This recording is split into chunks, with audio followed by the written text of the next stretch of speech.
Welcome to our next lesson. In this lesson, we're going to answer the question, how do you build collaborative teams when they're really, really big? It's actually difficult, but there are ways that you can do it. So let's take a look at our PowerPoint and see how we can build large teams that also collaborate and perform on a high level. There's actually only 8 ways that you can do it. So we're going to be going now to Harvard University to take a look at the 8 ways investigators Linda Gratton and Tamara Erickson have discovered how these large teams actually work well together. And we're talking about teams between 20 and 100, very large. So to study large complex teams, what the authors did is that they took a look at 15 multinational companies. Now, there's an interesting paradox that they found with this. The teams that are large, virtual, diverse, composed of highly educated specialists, lots of experts, those 4 criteria are crucial for challenging projects. However, these same 4 characteristics are what makes it hard for teams to get anything done. Let's take a look at why that's true and how we can get around it. So let's state it another way. The qualities that are required for success are the same qualities that make success difficult to achieve. Now, here's some of the problems with these large, complex teams. They're less likely to share knowledge freely. They're less likely to learn from one another. They're less likely to shift workloads flexibly to break up unexpected bottlenecks so they don't help each other. They're less likely to help someone else complete their jobs. They're less likely as a group to meet deadlines, and they're less likely to share resources. So this is pretty bad. They're also less likely to say that we succeed or fail together as a group. They're less likely to say that we want one another to succeed. And they're less likely to see that their goals are compatible with each other. So again, more bad news. Now let's take a look at team sizes. A size of 20 used to be rare. That used to be pretty big. But now in complex organizations, we can have over 100 members. Now, as the team size increases beyond 20, the tendency to collaborate continues to go down. So when you're at 100 people, that collaboration is really quite low. Now, on the good side, large teams can achieve high levels of cooperation, but to create those conditions, you as a leader have to be very thoughtful, put in a significant investment in the capacity for collaboration. So there's a lot of work that has to be done ahead of time. More bad news. Virtual teams. The more virtual they are, the less likely they are to cooperate, unless a collaborative culture exists first. Now let's look at diversity. More bad news. Creates more problems. Teams will collaborate more naturally if they perceive themselves as being alike, and collaboration will be inhibited or is less based on different nationalities, different ages, different education level, and even tenure, how long someone's worked at the company. Strangers. So greater diversity may mean that you work with people that you've never met before. However, the more strangers and the more diverse a team is, the less likely members will share knowledge or collaborate. Education, another problem. The higher the level of education on a team, the less collaboration. Also, the more experts you have on a team, the higher the chance of non-productive conflict or stalemate, because each expert thinks they know the right way and they won't back down, so everyone disagrees. So the big question is, how do you maximize the effectiveness of large, diverse teams, but minimize the disadvantages posed by that structure and that composition? So what the authors did is that they then studied 55 large teams and they looked at 100 different factors. They were looking at things like the design of the task, what was the company culture, what kind of knowledge sharing was out there, what sort of sharing of workloads. They measured this. So these are just 4 things, but they measured actually 100 different things. And here's what they discovered out of the 100. Only 8 actually did any good. And that's what we're going to be focusing on today, are the 8 that work. Now, these 8 things that work fall into 4 general categories that will point to success. And these are the departments, the areas where we need to focus. So executive support can do something. Human resources, through their practices, they can do something. The strength of the team leader has an impact. And then the structure of the team itself. So these are the 4 categories that we look at, and the 8 steps are going to fall into each of these 4. So let's look at executive support. Now, teams are going to do well when the executives invest in supporting social relationships. They also demonstrate collaborative behavior themselves within the company, and people see that. And they also create what's called a gift culture. That means that the employees and the leaders interact meaningfully. So step 1 out of the 8 is to invest in signature relationship practices. Now, this is something that the executive does. So step 1 is something the executive would do. So top executives are going to invest significantly in building and maintaining those social relationships throughout the organization. And they have what's called a signature practice, which is unique to the executive. It's something they do to create social relationships that is memorable, difficult to replicate, and it's well suited to their own business environment. So think about what you would do if you were the executive to create a unique experience to bring the company together on a social level that's memorable, difficult to replicate, and is also a reflection of your own personality. Myself personally, I like to sail, so I would probably take the company on sailboat races, or I would teach them how to do sailing.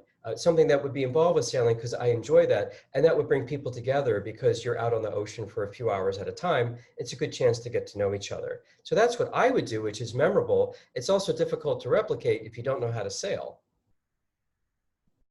Now, what the Royal Bank of Scotland did, what the CEO did to do something that was memorable, that created social relationships, is he built a new headquarters that had what was called a main street inside the headquarters, which was basically a shopping mall. And this allowed employees during their lunch hour to spend more time inside, but they also ran into each other, had lunch, and went shopping together. So that's what he did. Step 2 is modeling collaborative behavior. Now, this is also something that the executive does. So the teams model the behavior of senior executives. So if the senior executive is very independent, they will behave that same way. If he or she is very collaborative, they will model that. So you as the executive have to be very collaborative. Now make it visible, make sure that people see you. Typically this involves very heavy travel, going to different branches, lots of photos of the executive at multiple events. So having a WeChat account where everyone sees your picture doing different things, meeting different people. Executives will also substitute roles for other executives. So they step in for each other, going to different events so everyone sees that they are collaborating. So basically you lead by example. Step 3 is creating what we call the gift culture. And again, this is something that you as the executive would do. So the gift culture is a mentoring and coaching program that's actually something that you do as a routine. So there's formal and informal mentoring.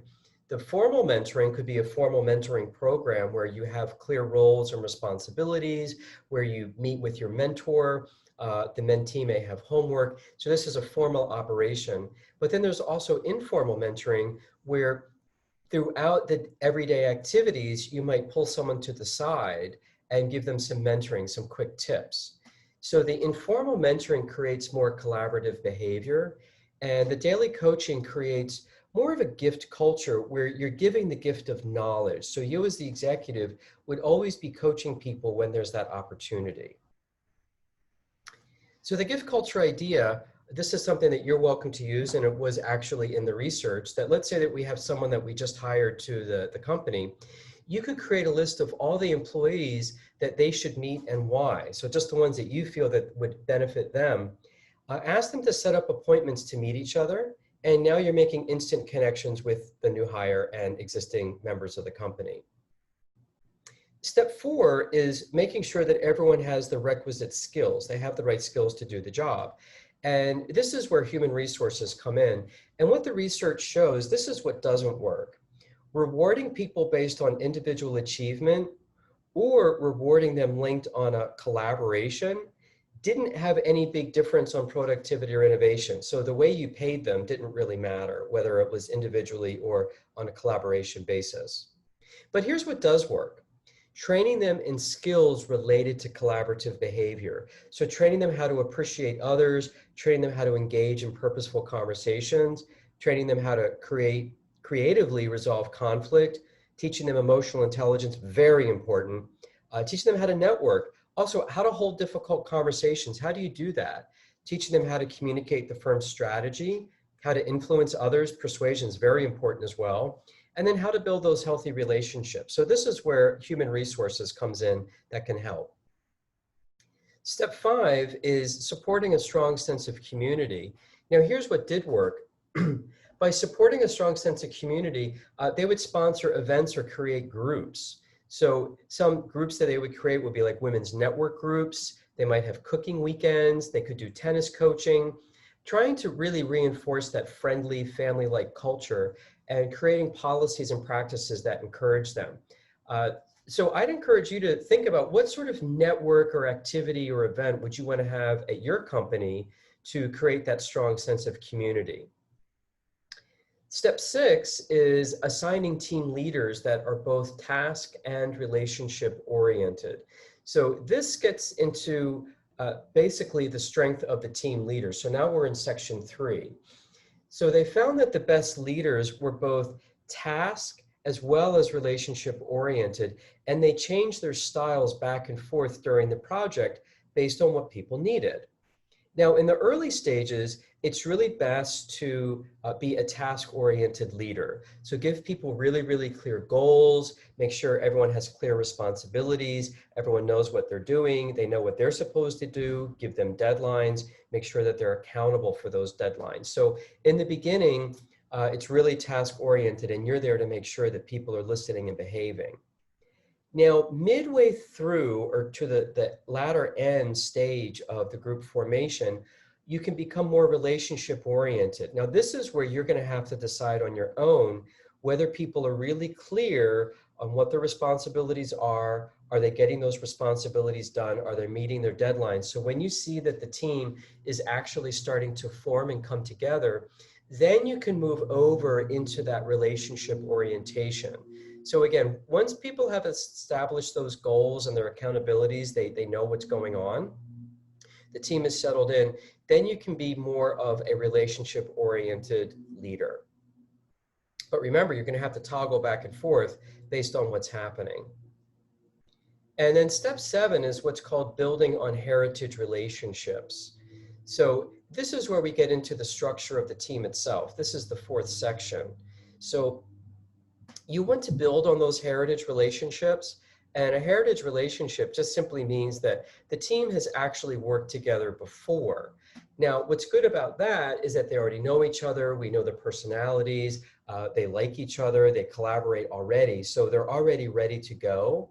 And remember, strangers and new members of the team don't collaborate as much. So it's important to put some of these heritage relationships, collaborators, into the team in the beginning.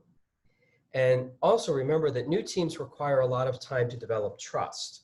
So if you can put about 20 to 40% of the team into heritage relationships, then the collaboration is going to start immediately. These new people are going to start to see, oh, this team collaborates, let me collaborate, let me be like everybody else.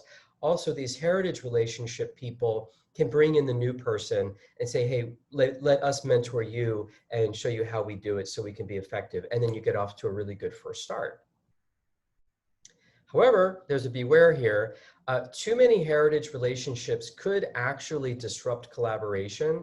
And the reason for this is you could have subgroups forming. So let's say you have 2 or 3 heritage relationship subgroups. That could become a problem because maybe you have one subgroup that came in on a certain role. Maybe they're the marketing people, or maybe another subgroup came in by geography. Maybe it's the London office or the Beijing office, or a different department.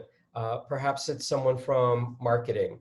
And too many subgroups can create conflict because they feel that they know the right way to do it. They have people who are already agreeing with them and cheering them on, and you can get stalemates, kind of the same way the experts will actually slow things down. So make sure that you limit the number of subgroups, no more than 20 to 40% of the team. And I'd advise no more than 2 subgroups into a team. And then step 8, which is the final step, is understanding the role clarity and the task ambiguity. So again, step 8, this is on the 4th module. This is the structure of the team itself. So people need to understand their roles very, very clearly, and also be aware of ambiguity of the task. So what the authors found is that collaboration did improve when the roles of the individual members were clearly defined and well understood. So ask people to repeat back, why do you think you're on this team? What do you think your job is? What do you think your task is? And what's your deadline? And see what they say when they repeat it back to you. That's actually a great way to see if people understood you. Now, at the same time, these individuals need to feel that they do significant work independently so that they can feel proud of what they've done. Without that independent work, you're going to have too much energy spent on people in the team negotiating who does what. Well, we need this done. No one said it had to be me. Maybe you should do it. Maybe I'll do it. Maybe I'll do it with you. That's a lot of wasted time. So make sure that people have individual tasks, and that's going to get more work done quickly. Teams will actually collaborate more if the path to the goal is ambiguous. Now, this may sound a little bit strange. Why would that be a good idea, that the task is ambiguous as opposed to clear? Because if the task is ambiguous, they're going to have to be more creative. They're going to have to spend more time and energy collaborating to figure out, how do we reach the goal? We might know what the goal is. How we get there, we don't know. And since it's unclear how we get there, they'll have to spend more time in meetings actually sitting down with each other, trying to figure out how to do that. And by making that task ambiguous, we'll get in more creativity and get more collaboration. So you actually want to have it a little bit unclear. Now, in summary, you have to make some long-term investments in these large teams, and those large-term investments are worth it because of what you get out of it. So you have to build those relationships. You have to build trust. You're going to have to develop a culture where the senior leaders are role models of cooperation. So these senior leaders, they have to be cooperative already. If they're not, your large team isn't going to work. So you need to make sure that your culture is changed first, that your executives are collaborating first, before you start that team. You also have to make good decisions on how those teams are formed. Remember, not too many subgroups. You do want to have that diversity, but be mindful that they may not collaborate, because people tend to like people that are like themselves, not different, but we need those differences to have better ideas. And make sure that people's roles are defined clearly so that you don't have any ambiguity on individual tasks. So here comes your 20-minute homework. In question number 1, this is going to be a written homework. You're going to be the CEO of the company. You can decide what the company it is. It doesn't matter. It can be a fictitious company, or you can be the head of any company you feel like. What will your signature practice be to build social relationships in the company? Now remember, it needs to be memorable and difficult to replicate. So if I were to do this homework, since I like to sail as a hobby, I would bring my company out to a sailing club, and I would get them all to get basic sailing lessons. They would all learn how to sail. They would sail with me. Maybe we would have sail races, do what's called a regatta. That's a sailboat race with a bunch of private boats. And we could spend the whole day just sailing and getting to know each other and switching people on those boats. And people would start to see, oh, this is what Michael does on his private time. And I might like that. Maybe they get to know me a little bit better. And a lot of people have never sailed before, so they get to see how nice it is to be on the ocean and get the fresh air. So that's what mine would be, which is memorable and difficult to replicate if you don't know how to sail. So you come up with your own. So think about your own personal hobbies and interests. The second one is, you're now going to be the head of human resources. What activity or group would you create to create a strong sense of community? Now, again, try to make that memorable. What I would do if I was the head of human resources with a global team is, I find that people love food. As long as that food tastes delicious, it's great. So I would probably have my global team share with us how to make some local food. So maybe if I had some team members from China, I would have them do hot pot for the whole company, and we could all enjoy hot pot and teach people how to do it. If I had some people from, let's say, Japan, I might have people do okonomiyaki, or we could do yakitori, grilling the pieces of meat. If we had some people from Spain, I would have them teach us how to do tapas. Anyone from Italy, maybe have them teach us how to do a homemade flatbread pizza. So think about, what you would do in human resources. I find that giving people cooking lessons and then sharing and eating together is a way to create that family because we're sharing a meal together. It's kind of like a holiday celebration, and it's fun, and it's a way to socialize. So this is what I would do, and I'd encourage you to think about what interests do you have if you were the head of HR that would create that strong sense of community. So write out the answers to those two questions, and this is going to help you be that better leader when it's your turn to run that large group.